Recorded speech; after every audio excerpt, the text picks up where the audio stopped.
Working the night shift means being alone for hours, but sometimes you start noticing things that don't make sense. And when you're the only one there, there's no one to help. Story 1.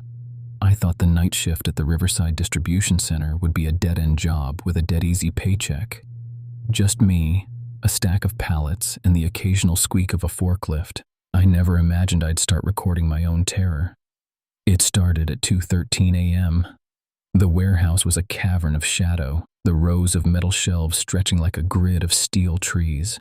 I was checking the inventory logs on the handheld scanner when a low thud echoed from aisle 6, something heavy dropping onto the concrete. I froze, the scanner still glowing in my hand. The sound repeated, a rhythmic thump, thump, thump, each one slightly farther away, as if someone or something was dragging a crate that wasn't even there. I told myself it was just the building settling. The old concrete does that, right? But then the lights flickered and the overhead intercom crackled, a static hiss that resolved into a faint, unintelligible whisper. "You're alone." I pressed the button, expecting a security guard's voice, but only silence answered back. I walked toward aisle 6, my boots echoing louder than the ambient hum. The farther I got, the more the temperature dropped, a cold that seemed to cling to my skin. The warehouse should have been empty. No one else scheduled for tonight. No delivery trucks, no night crew. Yet, the security camera in the corner of aisle 6, the one I had to check every hour for tampering, showed a faint distortion, a silhouette, half caught in the grainy feed, standing motionless between the rows of boxes. My heart hammered against my ribs. I replayed the footage on the monitor, zooming in. The figure was a man, shrouded in a dark jacket, his face obscured by the shadow of a cap. He didn't move. He just stared. For a second, I thought it was a glitch, a stray reflection of the camera's own light. Then the figure turned his head, slowly, directly toward me, even though I was standing 10 meters away in real life.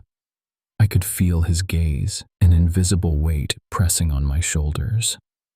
I bolted back to the office, slammed the door, and slammed the lock. My pulse was a drumbeat in my ears. I paced, checking the logbook for any reports of unauthorized entry. Nothing. I called the supervisor, but the line went straight to voicemail, a cold recorded voice saying, "You've reached the Riverside Distribution Center. We're currently closed. Please leave a message." My phone buzzed, a text from an unknown number. "You can't leave until you finish the count." My fingers trembled as I typed back. "Who is this?" No reply. I forced myself back to the scanner, trying to finish the inventory. The thuds returned, now accompanied by a soft, metallic scraping, like a steel bar being dragged across concrete. I followed the sound to the far side of the warehouse, where the loading dock doors were supposed to be locked. The doors were ajar, a sliver of night air seeping in, carrying the faint scent of gasoline and damp earth. I pushed the doors with my shoulder. They gave way with a groan, revealing a narrow alley behind the building, lit only by the glow of a distant street lamp. In the alley stood a lone figure, the same dark jacket, cap pulled low. He held a metal pallet jack, the wheel turned half spun, the metal bars scraping against the pavement in a steady, deliberate rhythm. He didn't speak, but his eyes, those dark pits, met mine. In that instant, I realized this wasn't a ghost story. It was a man who had been watching, waiting for the night shift to be the only thing keeping the warehouse alive. He knew the blind spots, the dead ends, the way the cameras flickered. He was the unseen presence I felt all night. I didn't wait for him to move. I ran, sprinting back to the office, slamming the door shut and calling the police. When they arrived, they found the alley empty, the pallet jack abandoned on the cold asphalt. The warehouse security footage showed only static for the last 10 minutes, nothing else. I quit the night shift that very day. I never turned on a camera again, but sometimes when I'm alone in my apartment, I still hear that faint thump. And the memory of being watched reminds me that some horrors wear ordinary clothes and hide in the shadows of everyday places. Story 2. I didn't take the night shift because I liked the quiet. I took it because the pay was double and the manager promised a bonus for anyone who can get through a week without an incident. The warehouse was a maze of steel racks, half lit by flickering fluorescence that hummed like a dying hive.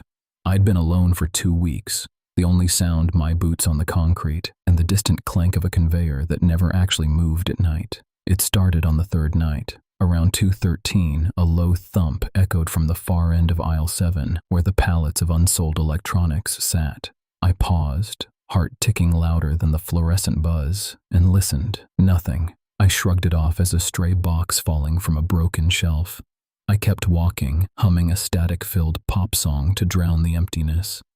2 hours later, the same thump came again, this time followed by a soft scrape, like something dragging across metal. I stopped, stared down the aisle. The lights flickered, casting long, jittery shadows that made the rows look like the ribs of some enormous, sleeping beast. My radio crackled with static. No one answered the, "Hey, anyone there?" I whispered into it. I decided to check the source. My flashlight cut a narrow cone through the darkness, the beam bouncing off the corrugated metal walls. I reached the far row, where the pallets formed a wall of boxes. The scrape stopped. The thump had turned into a faint, irregular rustling, as if someone was moving through the boxes, careful not to make a sound. I stepped closer, and the flashlight caught a glint of something metallic. A thin steel rod, half buried in a box of old motherboards, was tipped with a small, red LED. The light pulsed, rhythmically, like a heartbeat. As I bent to pick it up, the floor beneath me shivered. An odd, low vibration that traveled up through my shoes. I straightened, and the sound of the warehouse changed. The hum of the lights seemed to recede, replaced by a faint, steady breathing. It wasn't mine. It was someone else's. I turned on my radio again, desperate for a human voice, but all I heard was a faint, metallic click, like a lock turning. The aisle behind me was no longer empty.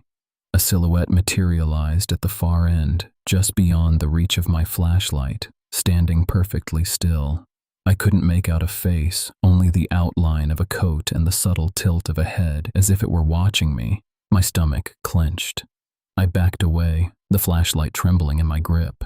Somewhere above me, the overhead doors groaned open ever so slightly, a thin ribbon of night air slipping in. The silhouette didn't move. The breathing grew louder, matching the rhythm of the red LED pulsing in my hand. I ran. The warehouse turned into a labyrinth of echoing footsteps, my own and the soft, deliberate ones that seemed to follow just a step behind. I burst through the loading dock doors, the cold night air slamming into me like a wave. I didn't look back until I was outside, heart hammering, lungs burning. When I finally stopped, the warehouse lights were off, the building a black rectangle against the sky. I fumbled for my phone, the screen lighting up the empty street. A notification popped up. "You have a new message." It was from the manager's number. "Good job holding the line. Meet me in the break room at 8 o'clock. Bring the red light."